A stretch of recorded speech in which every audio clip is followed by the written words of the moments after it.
Hello, everyone. Welcome to our live stream for Operation Bad Blood 2024. I am Moondog, the creator of Operation Bad Blood. And to my screen right, we have Ian/Sonic, who is my code game manager for many, many moons. And joining us tonight, we have the CO of Tribals, Ginger Bear. How are you, sir? I'm doing well. Hey, thanks for inviting me. Of course, thanks for being on. And I've also we'll have later on tonight, folks. We're going to have a special guest. We're going to have GD Boomer, who's going to be showing off a Barrett M107, a real one. So anyway, we'll be talking about that later on, and also stay on to the live stream. We're going to be doing a live giveaway to everybody who's on the chat. So. If you're there, I see Daniel Lorenzo and Mark Thomas, and we'll probably be grabbing more folks joining us as time goes on. So make sure that you're around for the live giveaway. We're going to give you a hashtag to put up, and you can just type that into the chat, and we'll be drawing from everybody who puts in the hashtag. So let's get started with a bit here now. Tickets are on sale right now, so if you haven't purchased your tickets for Operation Bad Blood, please do so, because they do sell out before the game starts. And the only way you can get tickets is by ordering them from evic.com, because they're the only people who are selling tickets. Now, if you do go there, though, we have found that there is an issue with purchasing tickets on the phone. Ian, would you like to let the folks know what we've heard? Yeah, basically we've been told that from EVIC themselves that their retail website is not mobile friendly. So those of you that like to use your phones or any kind of non-computer device for your everyday lives, the tickets will sometimes come up as sold out. Sometimes they'll come up as like locked out, like suspended or something like that. So if you can't get to a computer to order your tickets, you can always just call EVIC and order directly over the phone. They're more than happy to help you. And call. Yeah, just give them a call, because nothing gets sent to you. It's a completely virtual thing, so it's not like you have to worry about anything coming in the mail or anything like that. So just give them a call, tell them what you want to order. They'll figure out the faction stuff for you, and you'll get your confirmation email directly from them, and you're good to go. So yeah, so it doesn't work great with phones. I know, like iPhones, you can request a desktop version sometimes in your web browser, but that doesn't always work either. So if you can't get to a computer and you're finding the tickets are unavailable to you, they are not. We still have a good amount of tickets left to go. Just give them a call. It's just the easiest way. Just guarantee you get your spot.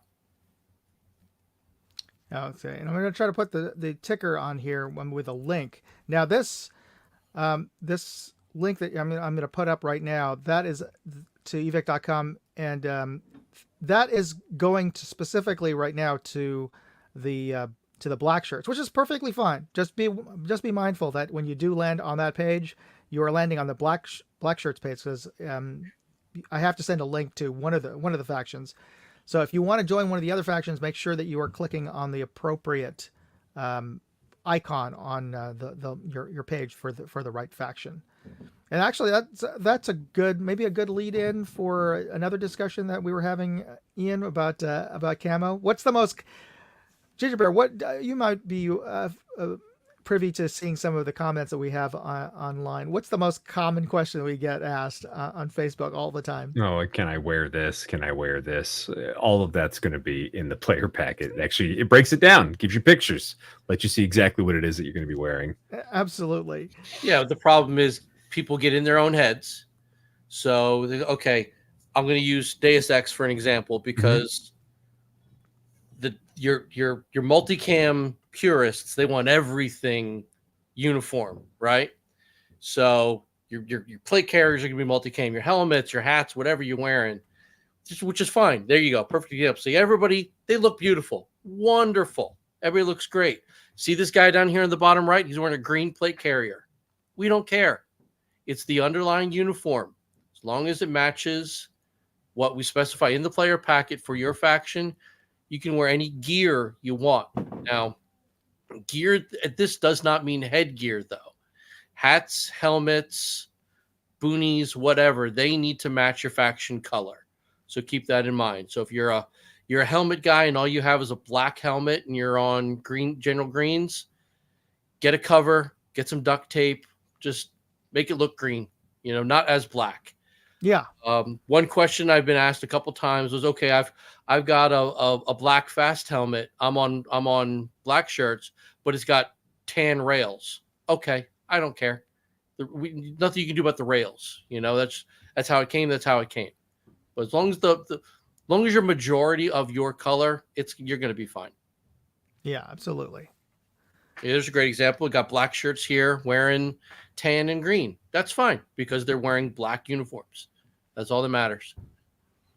And even that gentleman over there is wearing a tan hat. Now, we don't recommend that, but just because for your own sake, you want to reduce the chances of friendly fire. So if you're poking your head above a barricade or something, they're not going to see the rest of your uniform. They're just going to see what you're wearing on your head. So the faction I feel that has the most variations, though, is usually the Marxist Task Force. I'll bring them up because we allow so many different desert style looks for Marxists. So you can, we got a chocolate chip here, we got some Marpat, and then we got this guy wearing the old army gingerbread. What's that called? UCP.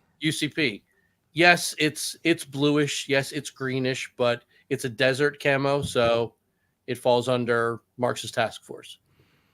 And this falls in also thematically. It makes sense because the Marxist Task Force is a task force that's put together of various armies from various African nations. So they're going to all be slightly different camos anyway in a realistic sort of African. I forget the actual organization's name now. It's basically like Africa's NATO. For the African Union, I think something like that. Yeah. Yes. But yeah, exactly. It fits in with the storyline. You're going to have a bunch of different units all kind of came together for a common goal. So it's going to look great. And I think the only one we haven't seen is General Greens. Oh, General Greens. And kind of a little bit like Marxist Task Force, for General Greens we have a little more leeway with the amount of camos, not nearly as broad as Marxists, but General Greens is supposed to be made up of elements of the Congolese army. So there are different units. As with many countries, they like to specialize. If you can imagine, it would be like the army and the Marines showing up. They have different camo. And the Navy showing up to fight. They have slightly different camo. Yeah, it's gonna be great. So make sure that before you buy your tickets that you have the loadout appropriate for that. And if that team happens to be sold out, though, do what you can to comply to get in compliance with the kind of camo. And for the most part, aside from Deus Ex, everything else could be bought over at your local Wally World. Oh yeah, easily. Yeah, you can go get a green, tan, black T-shirt anywhere. Yeah, you could probably get one from a vendor. Oh, that's true too. And General Greens, don't forget, OD just straight on green is perfectly fine too. So you don't even have to have a camo.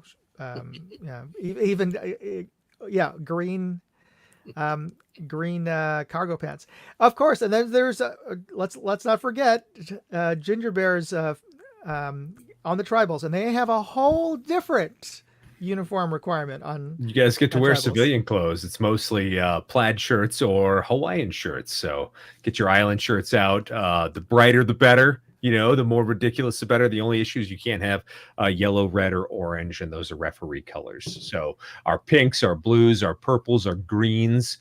Let's go nuts with those guys and gals. And I know I'll be head to toe in purple. So I have pants that look like this. I've got like a Hawaiian shirt that looks like this. I've got, a hat. I've got it all, so it's going to be fun. I can't wait. I know my boys are super stoked for this game. And you guys do show up with some really, really flashy gear. Real bright colors. And the irony is you guys are the only ones that really have any business being in concealment. Oh yeah. We 'cause- hide in plain sight. It's way more fun. The tribals are really the only faction that has any business waiting in ambush for everybody else. But there's nothing more humiliating than getting taken out by some guy in bright purple. Hey, I told you last time we had Ginger Bear on that I was actively looking for you guys and almost stepped on one of your teammates because I couldn't. That tall grass is a great equalizer, so just be ready for it. I know the fields, I've played at EMR for decades at this point. I used to play paintball there for the Castle I didn't realize Conquest games. Yep, I used to go to the big Castle Conquest games years ago, and I was super stoked when they picked up, Bad Blood. So it's a fun field. It's big, not without its foibles. There's the cliffs, off to the north or the northeast of it. Yeah. But it is a hell of a field, and you're going to have some crazy battles there. I can't wait to get shot a bunch. I can. Now, this actually is a good segue because the kind of uniforms and interesting gear. I mean, we're all airsoft is a fashion show for the most part of tactical gear, but with the tribals, we're taking that to another extreme of wearing clothes that wouldn't be considered tactical unless you're preparing for the boogaloo. But are there any other events that you have gone to, guys, that had an unusual theme? No, I have. I'm now when I go play on my regular Saturday field, I still wear Hawaiian shirts. It's just more fun for me. I played yesterday in an indoor field, and I was head to toe in purple camo and running around with purple, replicas, and I think even my battle belt and my HPA tube, it's all purple. Like it's head to toe purple stuff. So. And it's not even my favorite color, but it's the one I can wear on the field. So I just went all in, and it's royal, it's regal. I'm the CO. I've got a beret on, so which I shaved and formed this like I was still in the army. So it's like it brings me back. I'm like, oh man, I remember this feeling. Is that the one you're gonna wear? Or are you gonna wear a purple one? I couldn't find a purple one. That's why I went with gray. Really? Yeah. There was everywhere I looked to get a military beret. I mean, I can get a purple beret. Okay. But it's not going to form the same. Like this has the thing in the back, the backer and all that. So I'm like, gray, you could put any color on. So maybe I can get like a purple, or on this side, like a purple dome or something. But who knows? It's all in good fun. I like wearing obnoxious stuff. You could get that one unit. I don't know a whole lot about the army. Mm-hmm. The one unit whose patches a rainbow. Yeah, I can't remember. I want to say they're out I think they're in Hawaii, but don't hold me to it. It's been years since I've been in the army. So yeah, I mean, I'll do any of those things. We like that. Hey, Moondog's on there saying how we're all in the chat too. So yeah, I saw the raspberry one. It didn't quite match. It was more of a burgundy, but yeah. To kind of answer your question more, Moondog, you're seeing a lot now, like the post-apocalyptic games are getting huge, and those are becoming, as much as they are, airsoft events and LARP events, they're practically cosplay events at this point. Yeah, People go to extremes, and it works. Like you see some really, really impressive, like year in the making get-ups for some of this, like some of the Balahack stuff down in Virginia. It's just, yeah, it's the passion. So that's what they do. Like, Joker will say, well, this is the one game that they don't want to miss every year. Well, people who are like, Balahack, Rev participants, it's the one game they're not going to miss. right. And they plan their loadout and their year costumes and everything from the minute they walk off the field for the next game. Like, oh, what worked, what didn't work, what can I change? what straps got in the way on this badass leather vest I found somewhere, and oh yeah, it's crazy, absolutely crazy. That's what I'm saying. Like we've been making like the Hawaii 5-0, the team that I've been part of for the last 15 years now. I think we were at the second game when it started. So however many years ago that was. A long time ago, more than a decade. We'll go with that.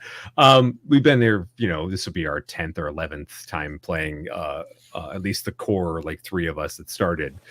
This would be, I think our 10th or 11th game. But now we've turned it into not a great weekend with the boys, but also like a way for us to all get more stupid gear because most of us only play once a year and it's this game. So, and every year at the end they go, well, this didn't work, so we look and see what did, and then now the team has matching purple Hawaiian shirts, so it's going to be a great time. But that's like every game can be that if you make it that. And I know I love Bad Blood, which is why I have a complete purple loadout now. Like we're talking my rifle, my my all the replicas that I have like pink or purple colors on them, and so does like half the team, because that's how we run. We like being obnoxious.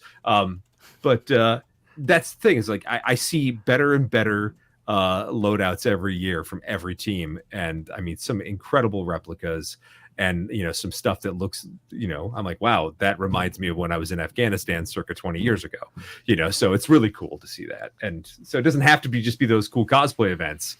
This could be your cosplay event. I challenge you guys, like go nuts, like get crazy with it. It's fun. What I also really like, you touched on how you've been doing this event for so long. I like seeing people who I've noticed, from 5, 6, 8 years ago, and watching them progress with their kids. And what I like really, as the guy who's walking around the field, making sure everybody's okay all day long, is watching people slim down their gear to the bare minimum to keep you alive while you're out there. So, the 16-year-old kid with the JanSport backpack, well, 2 years later, he's got the slimline plate carrier and the combat pack. And you're okay, well, he doesn't need the combat pack anymore. Next year, he's ditched that. And this kid is streamlined. He knows exactly what he needs, how to do it. That's what I like. The people who they learn from the event and they keep coming and keep progressing and making it. I say this every live stream, making it their game, even though you're part of this gigantic traveling army. It's your day. It's your game to do what you want with it. And to watch them progressing and wanting to continue being there. That's what I like. Oh, yeah. No, our team dad, our squad dad, Climax, you guys have seen him. He plays with us every year. He's streamlined down now to a hydration pack and a fanny pack for more BBs.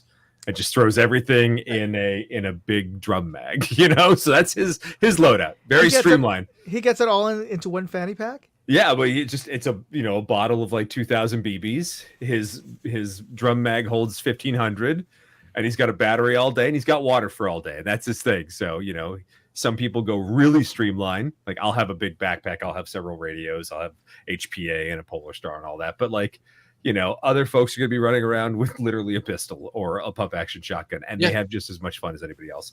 But yeah, so but I want to bring a warning for folks who haven't done this. Like June gets warm, and there are hills there. So like take that into account when you guys are building your loadouts. Like don't put too much weight on, that you're going to be carrying around. It's going to get hot. There have been heat casualties almost every year. Somebody gets too hot, we gotta cool them down, and the hydration part is I mean, guys, drink your beers after the game. The night before, you guys should be pounding water, because it's going to be what you're going to need the next morning. I'm not even kidding. From someone who's been foolish on the Friday night, the Saturday is miserable when you're supposed to be having fun. So obviously you guys know your own bodies, and take it with a grain of salt, but this is what's helped me survive all 5 hours out there. And if you have to take a break, take a break. You guys don't have to be on the field the whole 5 hours if you don't want to be. Since everyone has obviously read the player packet, it states there's a minimum amount of water we expect you to bring out there with you. Okay. Now, one thing my mom said to me, back in years and years ago when I was in school, always expect your audience to be naive to what you're telling them about, right? I'm going somewhere with this. Just because we have on the map there are going to be water stations doesn't mean you can't bring you don't need to bring water with you. What if you're out of water, you're starting to really slog, and you get to a water station that needs to be refilled? Then what are you going to do? You need to have the minimum amount of water on you. It's 2 quarts. Right, 2 quarts. About this much. This is a half-gallon. Couple canteens if you know your body. Hydration packs are really the best, in my opinion. But the hydration centers, the water points are there for topping up what you already brought. They're not meant for you to fill up on the go. Does that make sense?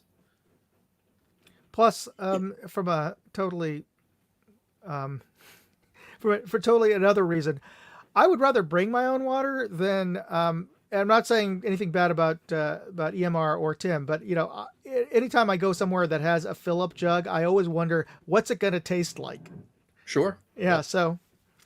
It's well water. I think it is, but it's safe. It's perfectly fine. I've had their water many times. Yeah, so you like the taste? Get your own bottles. Yeah, there's plenty of water there. So it's like if you got these long drives and you're coming in Saturday morning, you don't necessarily have to have your stuff filled up before you get there. Fill it when you get there. What I'm saying is, don't get on the field ready to participate without the minimum amount of water.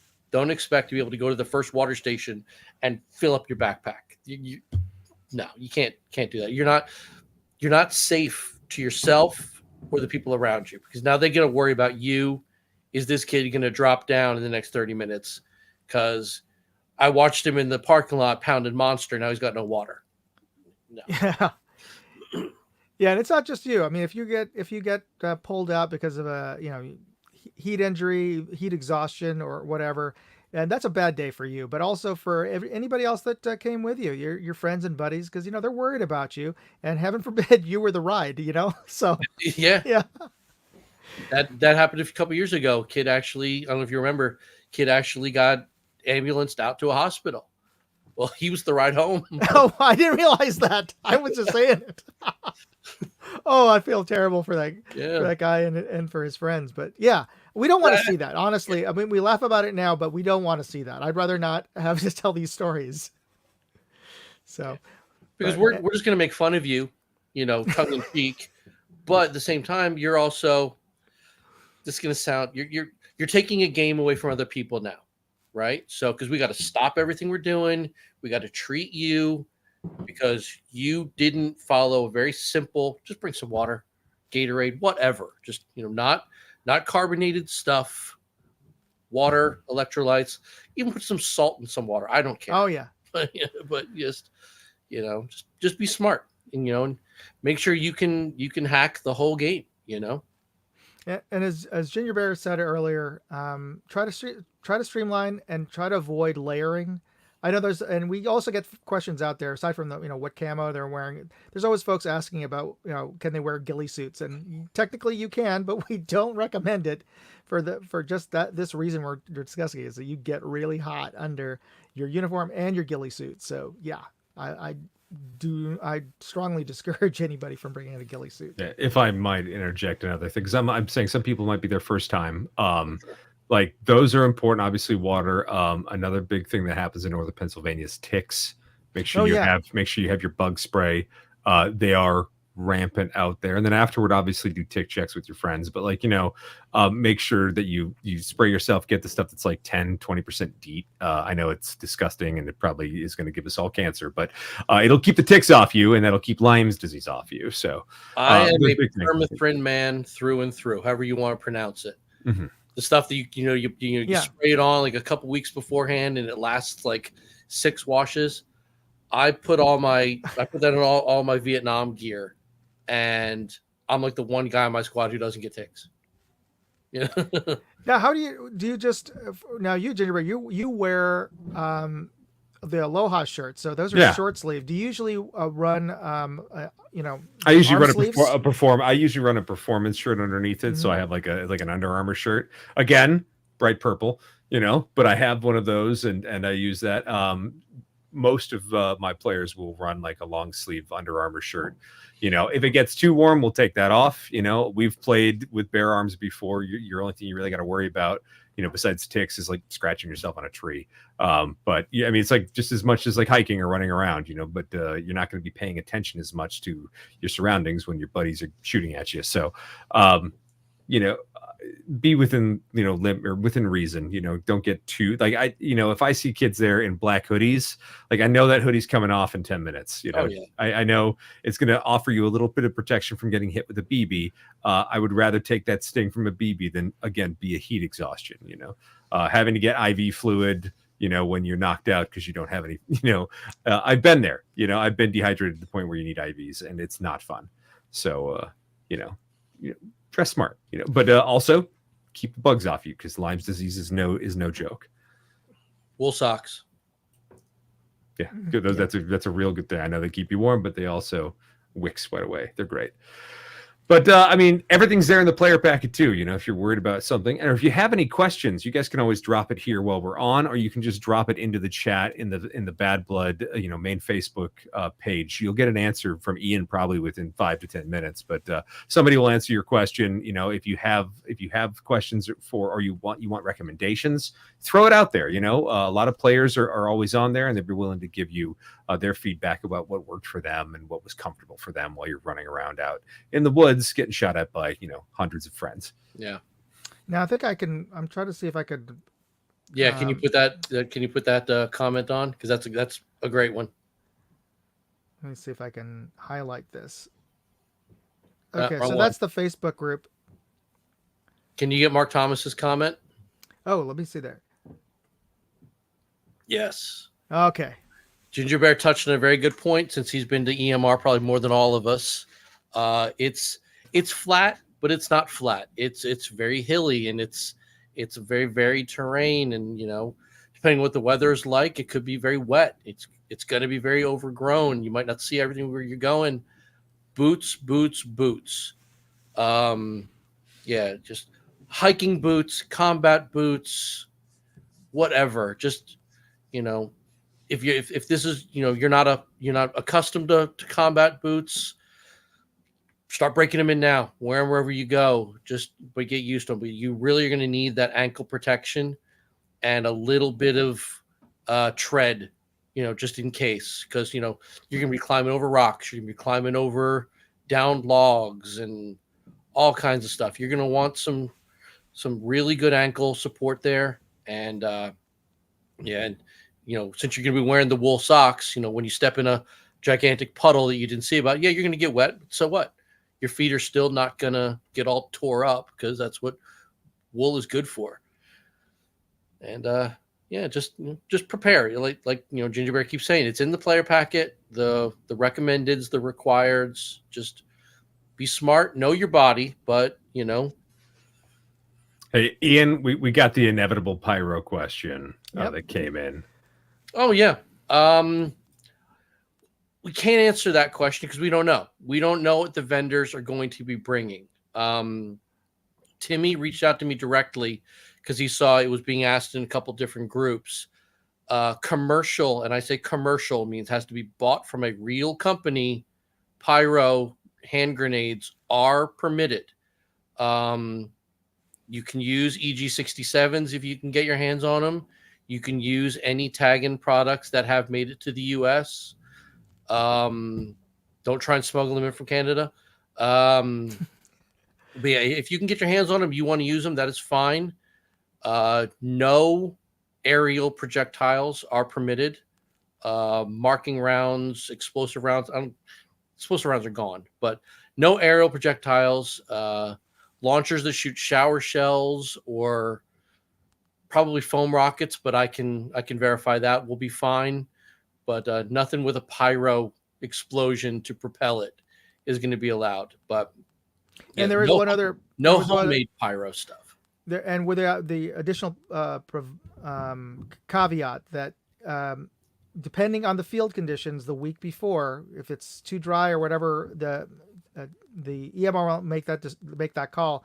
They may restrict any pre-approved pyro or any smoke, depending Actually, smoke is right out now. The only smoke that EMR allowed was sports smoke, and they've basically disappeared. on? Oh, have they? So there is no smoke at EMR. Pyro hand grenades that Good to know. that expel P's or BBs are fine as long as they are commercially made, and no 40 mic aerials at all. All right. So hopefully we answered those questions, and of course, we'll get you more news about Pyro and the field situation closer to the week before the game. But what I want to do now is take a little shifting gears here. I mentioned in my post that we have a special guest tonight, and before we bring him online and I introduce him, I also want to let you guys know what it is that I'm going to be giving away tonight in our live giveaway. And let me bring this. We have it straight from Evic and from SHOT Show, and I'm going to put this on screen now, close up. If you could see this, these are special patches that they only gave out at SHOT Show earlier this year, and this is the crew over at Evic, done in South Park style. So these are really cool and very popular. That they were very popular at SHOT Show. And also, whoever wins tonight will get this swag packet from Night Force. And I've opened one of these.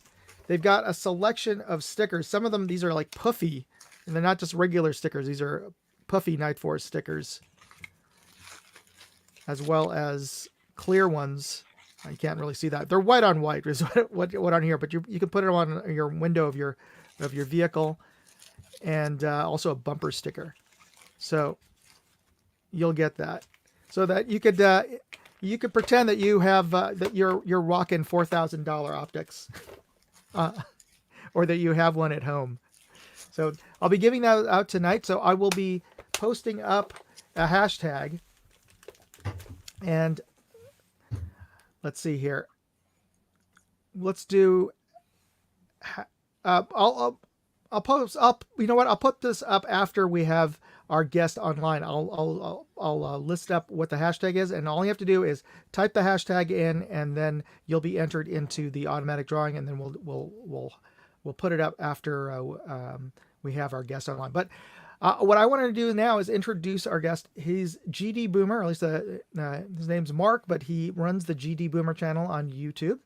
And I got introduced to Mark from his video because he posted up a great video of him shooting his Barrett, and he just got it, and he was really excited about it. And I was able to do a collaboration video with him where we tested out a Monstrum scope, and we'll show that at the very end. We'll show that video at the very end because the YouTube AI might kick us off because we're showing a firearm, even though it's a video of a firearm being shot. We're not supposed to. So just so you folks know, out on live stream land, we're not supposed to handle any firearms, and we won't be handling any firearms in this live stream. But AI thinks otherwise, or could potentially think otherwise. But anyway, I'd like to introduce GD Boomer. How are you, Mark? Good evening. Thanks for having me. Absolutely. Thanks. So this is kind of new to me. I almost hate to find out about the airsoft community. I looked around, and there's a whole other set of toys that I could end up spending a lot of money on. And well, now my first question back to you is: you told me that there is an airsoft version of this thing that's available. And my question is: have you ever actually seen anybody use one of those things? Yes, I have. And in a sport where it seems like agility is the main thing, I can't imagine toting one of these things around. And what would it accomplish that the normal airsoft pistol or rifle wouldn't do? Well, that's the thing, is that in airsoft, it's kind of because for safety and fairness reasons, we have FPS limits. We limit the velocity that the plastic BBs can travel, and It's that based on the weight and the velocity, we have energy limits. Now, because of that, almost every game, every sniper rifle, at least any gun that's airsoft gun that's classified as a sniper rifle, has a certain limit. So whether it's a Barrett or a Remington 700 type or any other kind of copy, copy or what have you, they're all going to be traveling at the same speed. They're all going to be having the same 6mm BB. So there isn't really the same kind of advantage where the Barrett, like, it'll go through walls, but in airsoft it won't. The BBs won't go through walls. So. I guess it has the same effect. You walk out there, people are going, "What in the world is that thing?" But well, let's see. I've had this thing, I guess, going on a couple of years, and why did I end up with one of these? It all started with an advertisement I saw for some belted 50 cal ammo, which is on the wall behind me.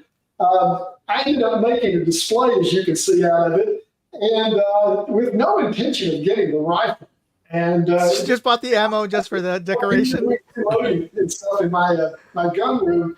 I was looking over at it, and it just kind of started. I started watching videos about people shooting these things and stuff, and I have a video about how I ended up with it. But I literally, it was kind of like, let me just see what these things cost and stuff. Put it in the shopping cart online, and and all it takes is pushing that button, and you're going, "Holy smokes, what did I get into here?" But it is I don't have a huge number of guns, but I have a wide variety of guns.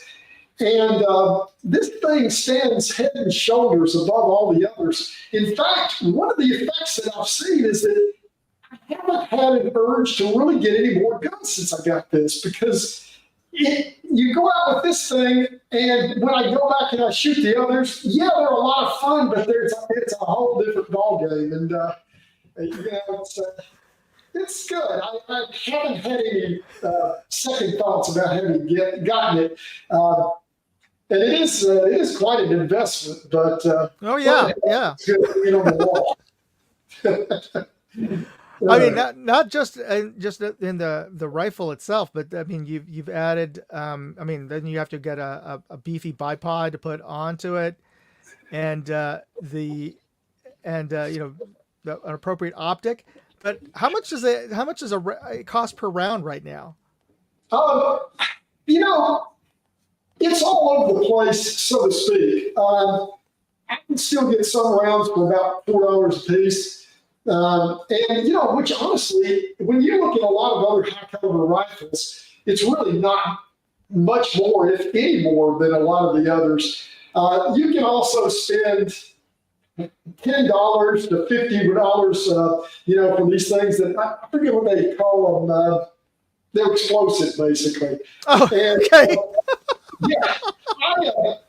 When I bought the rifle, I got this thing through Midway, and they were selling ammo cans full of 50 cal. They weren't 50 full; they were 70 rounds a piece, at about close to $200. And so I stocked up with more than I'll ever need. And then I ran across some people that were selling secondhand and stuff. And so I doubt that I'll ever shoot all the rounds that I have stored up. Plus, I also reload these things, which is another story. I tell you, I reload regular calibers, the .223 and that sort of thing.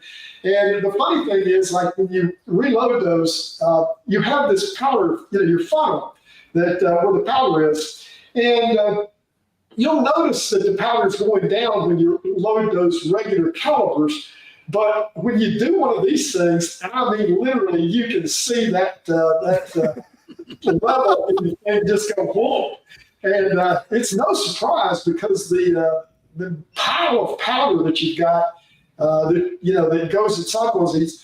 I heard somewhere that the amount of powder in one of these is equivalent to a grenade. I don't know if that was World War I or World War II, but I can see that. I wouldn't. Man, I'll tell you, when I reload these things, I wear, for what good it would do, I wear a bulletproof vest and a face shield. And I'm real careful, but it makes things exciting. How many? I mean, is it? Do you measure by grams or grain or? It's grains, and good Lord, I'm embarrassed to say this. I have to look back at my recipe. I think it's 600 grains. It's massive. Yeah. And when you talk about the cost of these things, one of the frustrating things is that the primers cost so much. They're like $1 to $1.30 per primer. And if I was to buy actual bullets, then I couldn't even come close to what I could buy for. So what I do there is I buy pull bullets, the arm that they've pulled from military rounds, and they have worked perfectly fine. In fact, when I reload with those and put them side by side, they look every bit as good. They seem to shoot every bit as good. But I've had real luck with it so far. And, when you first start reloading, I guess anything, there's always this first time out, and you're wondering how it's going to go. And that was especially true with shooting these things. A little funny story. When I first got this thing, I probably had it, I'm guessing 4 or 5 months before I could work the courage up to go shoot it. And one day I just kind of got disgusted with myself, and it's like, you gotta go. And I started drinking a bunch of coffee, and I called headed to the range. And then even after I got it set up down there, I paced back and forth, and I'd go up and talk to some of these other guys, and all I was doing was putting it off. But finally, I pulled the trigger, and it was exhilarating. I mean, when you shoot this thing, it's not just me. There's this brief period where you're just out of consciousness almost. I don't know if that's the right way to put it, but then you just kind of stand back and you go, wow, I'm still alive. It's stunning. I mean, it's stunning, literally stunning. Yeah, it is. What's going on there is that these things have a very large muzzle brake. And, that's not uncommon for any caliber, but they especially on this one, blew it back at 45 degrees each side, and it's got 3 ports on it, which it's incredible how much it mitigates the recoil. This thing also has a massive recoil spring and a hydraulic cylinder.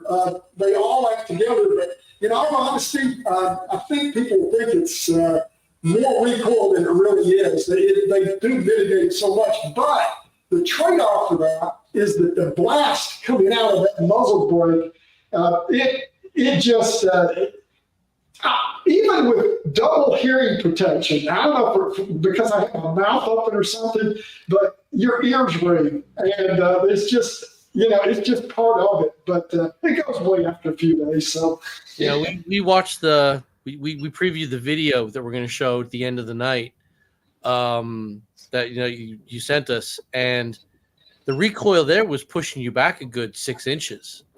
Yeah, it seems like it. I gotta admit, I probably didn't do as good a job about planting the thing in my shoulder as I should have. I generally, when I go out and shoot it, I usually just put 1 round in at a time. But for that video, I put 10 rounds in.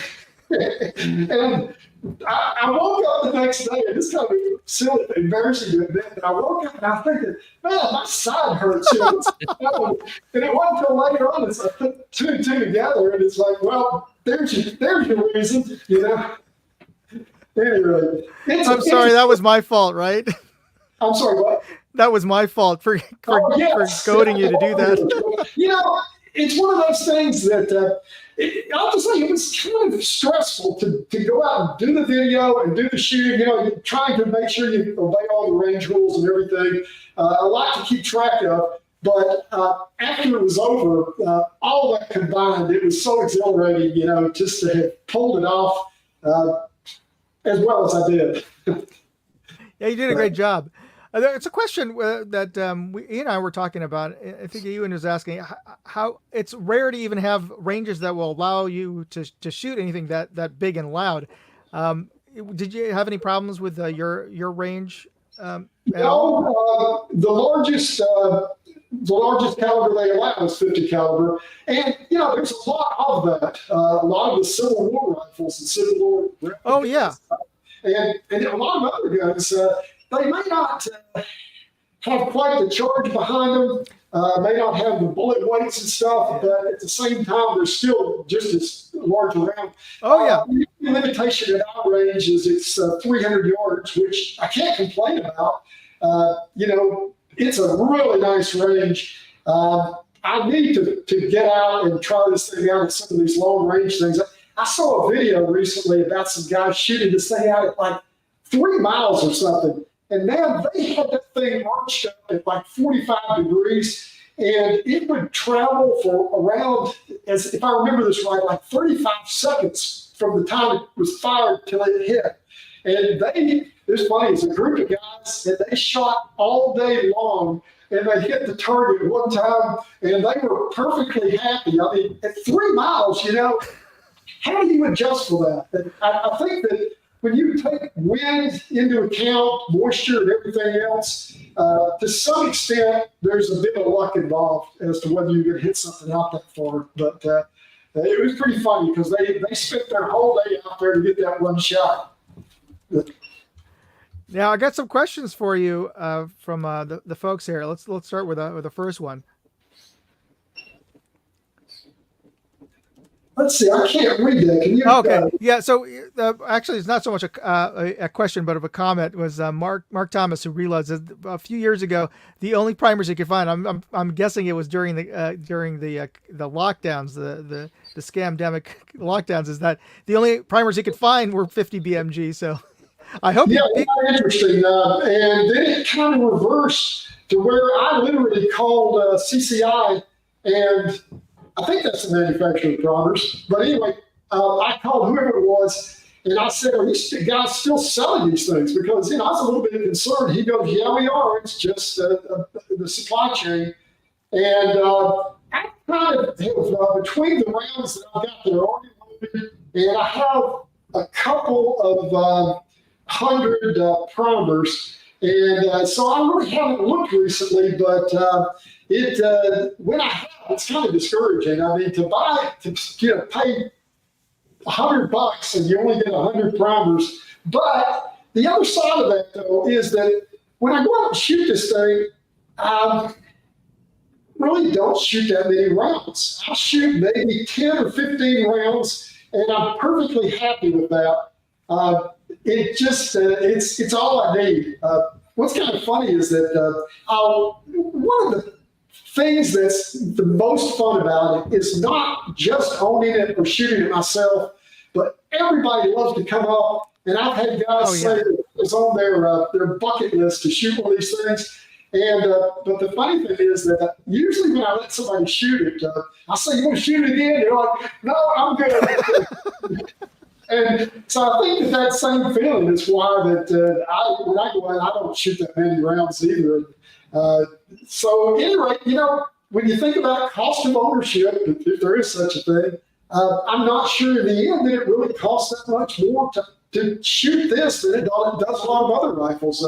When you go out and shoot several hundred rounds of 30 cal of something, you can spend just as much money. But absolutely, I was just thinking about it.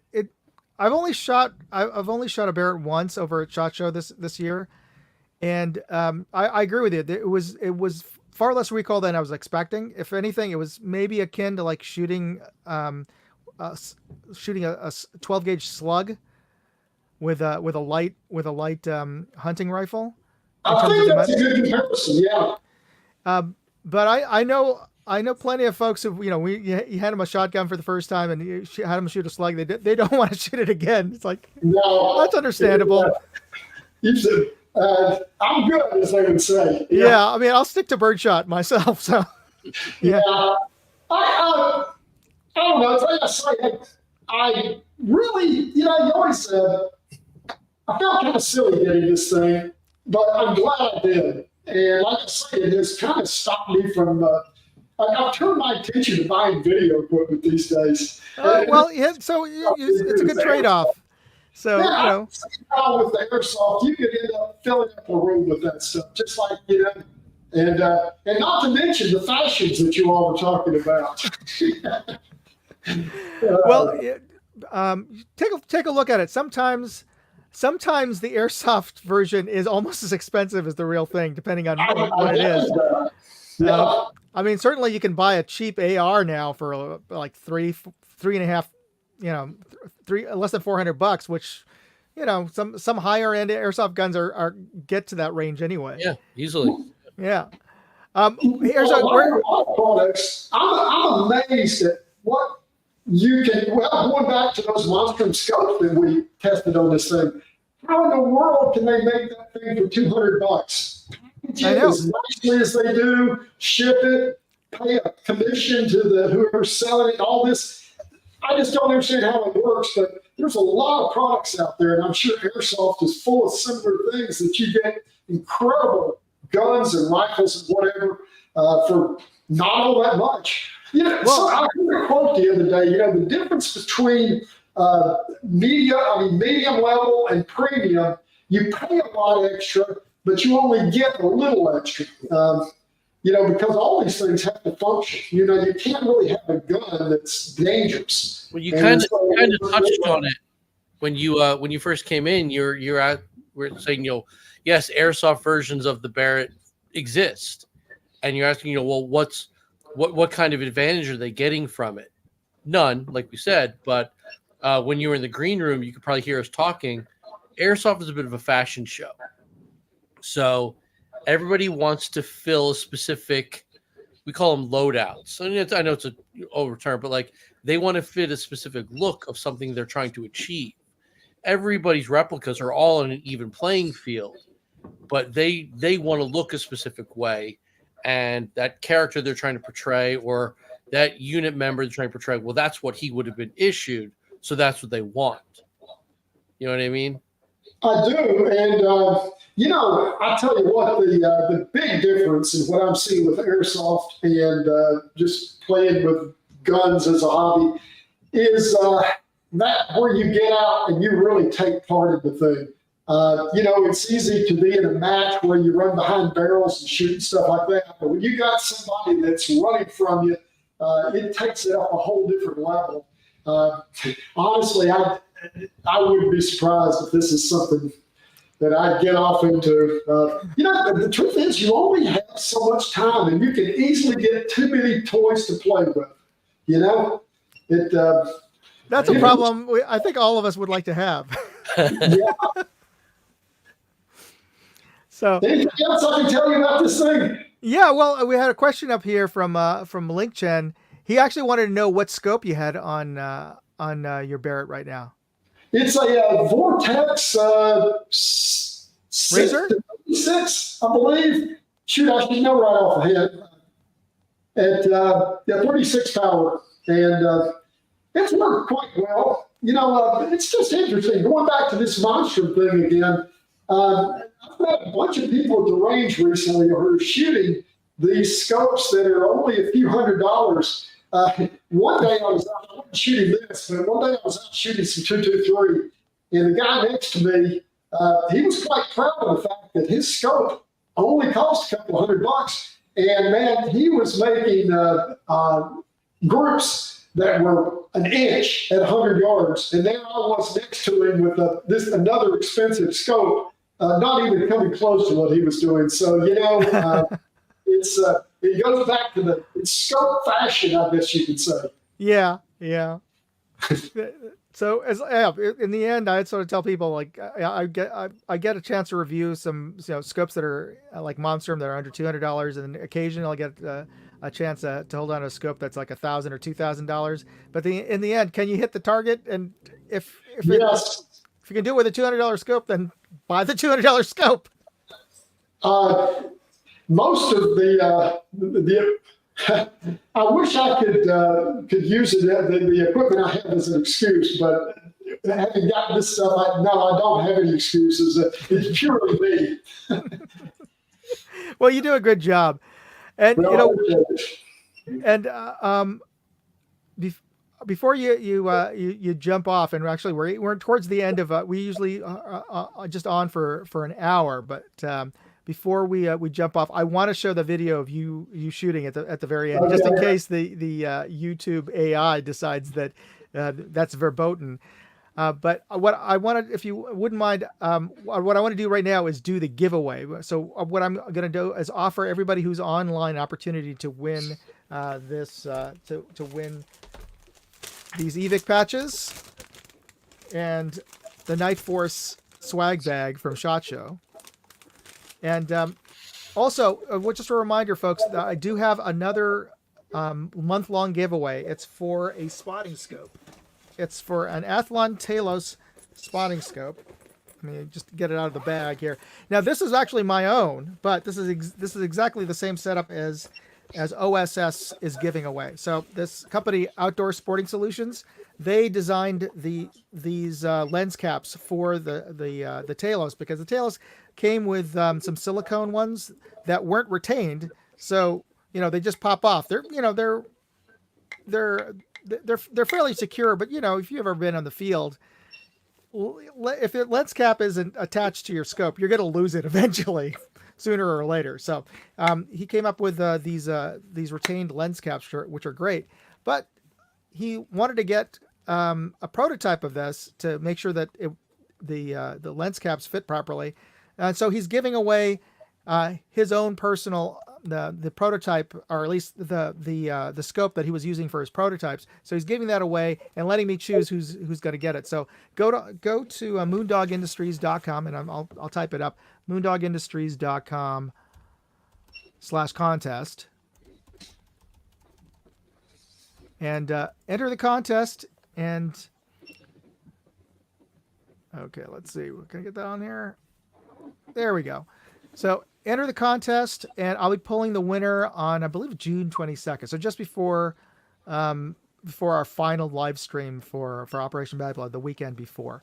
So be sure to enter that contest. It's absolutely free. But tonight, so what I want you to do is type in the hashtag OPBB, Operation Bad Blood. So type in hashtag OPBB, and you'll be entered into the drawing that I'm going to be giving up. So I'll give everybody a chance to type that up right now. And just a reminder to everybody, if you haven't got your tickets already, be sure to go to evic.com, and that's on the scrolling banner below to get your tickets. Tickets are only $60. We've managed to keep the price static for one more year. And the way the way everything else has gone up in inflation, I was really happy that we weren't forced to raise the prices for because of that. But so it's just $60. It's one of the least expensive big airsoft events you can go to anywhere in the country, and certainly it's one of the largest events that you can go to in the East Coast. So, okay, great. I'm starting to see. Can I, before we get going, we can't 100% confirm it because the details are still being worked out, but we are pretty much certain there's going to be night game on Friday. Mm-hmm. So for the $60, you're getting a possible night game. You're getting, obviously, Bad Blood main event with the amazing raffle held by our sponsors and our vendors. And then you're going to get all Sunday zombie skirmishes and all Dead Blood, all kinds of great stuff. So $60 for at least 2 days of gaming, possibly 3, plus the raffle that Evic and Jackal and Amp are going to put on for us. You can't miss that. Oh yeah, so folks, it's a great event. Also, don't forget to put a hashtag in front of OPBB. You need the hashtag for the software to pick that up. But to carry on with Ian's point, it's a great long weekend, and the game itself is 5 hours long of nonstop event. We don't stop. We don't take a break for lunch. We don't unless there's an emergency on the field, we don't stop the game. So it's a realistic battle engagement from 11 in the morning all the way into 4:30 that afternoon. And technically we start at 10, but we let the teams have their the team leaderships have their own briefings before we officially let loose the dogs of war and let everybody start throwing plastic at each other. Yeah. But we want everybody to start off, get acclimated to their general area and get to know which units they're, and form up into their own units, and give them a good. We give everybody a good hour, and we start the day off with a safety briefing at 0900. So. It's a full day, and we also have vendors there. And at the end of the afternoon, as Ian had mentioned, an amazing raffle. And before that, we also have a live band, weather permitting. We'll have a live band playing for us. Yeah, their gig is always fun. All right, folks, it is 7:01. We're actually overtime, but let me do the giveaway here. And bear with me, I've got to. And then we'll see if YouTube will nuke us. Yeah. Well, I'm not going to show the video yet, but I'm going to do the giveaway. Do the giveaway first, just in case. All right. So I'm going to draw from everybody who put in their entries.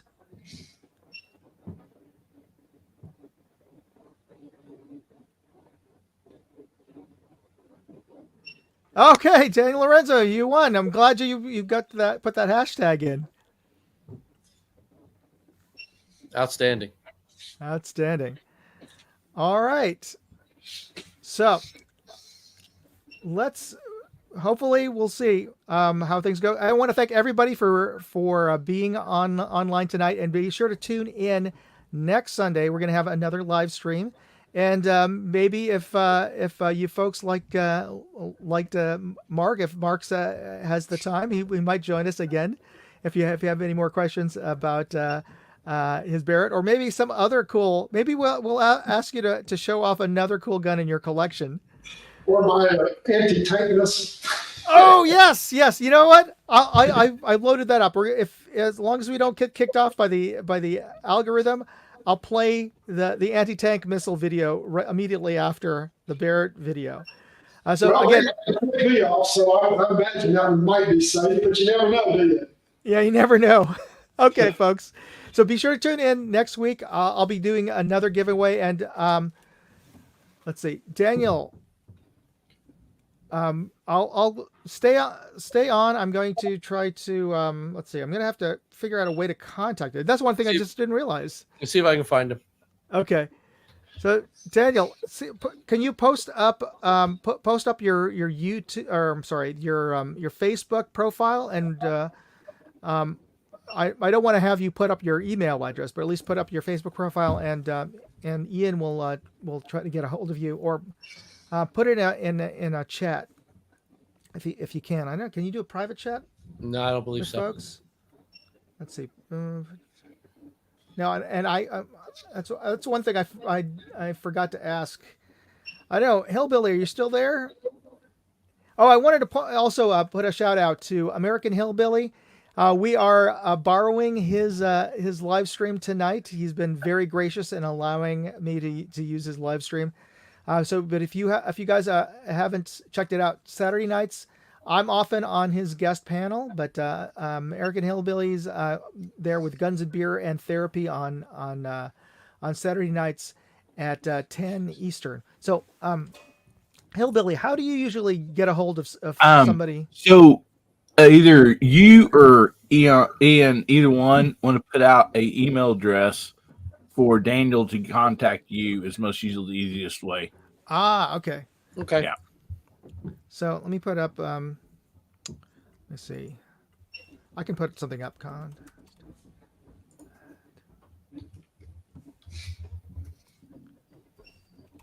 Here, put the ads. So Daniel, get a hold of me at that email address, or you can go to moondogindustries.com/contest and use the form. And there's I'll get in contact you that way if you put your email address, and I'll get your address to send these out. So for everybody else, be sure to tune in next week, where I'm going to have some additional swag to give away, and hopefully we'll have Mark back. So, gentlemen, I'm going to start playing the video in a second. So if we get knocked off, I want to thank everybody for joining me tonight. But let me play. One other thing before we go. Mark, do you have anything that you'd like to plug that's coming up that you're working on? No, just maybe go to my channel and look at some of the stuff. I am still fishing around trying to find my voice on YouTube.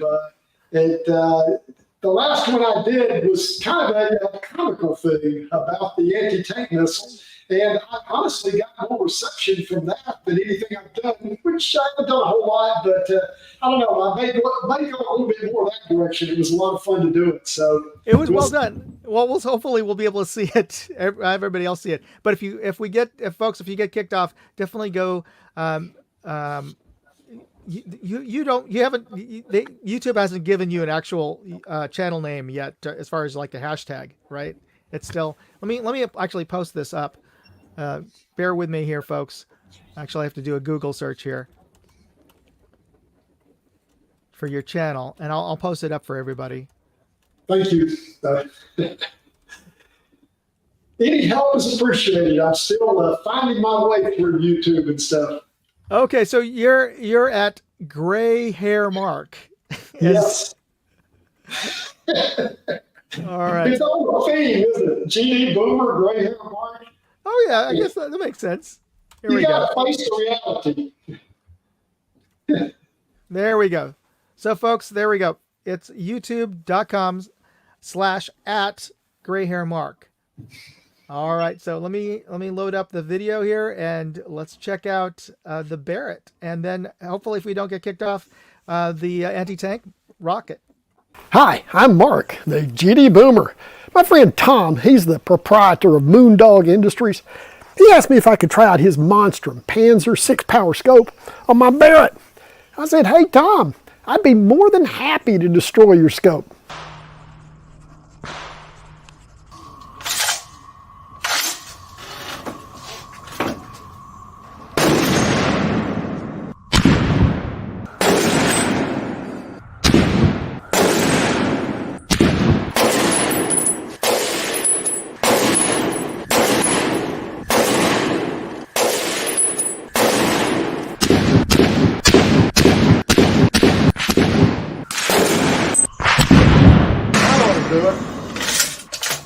Well, sometimes the truth hurts. This Monstrum scope held 0 a hell of a lot better than I did. I guess you could say it's one of those cases where the bear got me. All right. That's gorgeous. So, folks, let us know. Did we get did the stream just get killed or not? You know, okay. So hopefully that you guys were able to see that. Definitely go check out. I'm gonna post his link again. Check out his channel and sub. And I said I was gonna show the rocket video, but you know what? I'm gonna save it for next week. Yeah. Yeah. It's something to entice us for. Yeah. All right. Well, thank you, Mark. And Ian, is there anything you wanted to plug before jumping off? No. We'll look forward to doing it next time. Okay, good. Yeah, I'm good. I say the same stuff every week. So, you'll hear me say it again next week. Yeah, let's just have fun. All right, everybody. So we'll see you next week, and be sure to check both the Facebook group and also enter the contest at moondogindustries.com/contest. And congratulations again to Lorenzo. Lorenzo, congratulations, and I'll get a hold of you. All right, folks. Have a good night.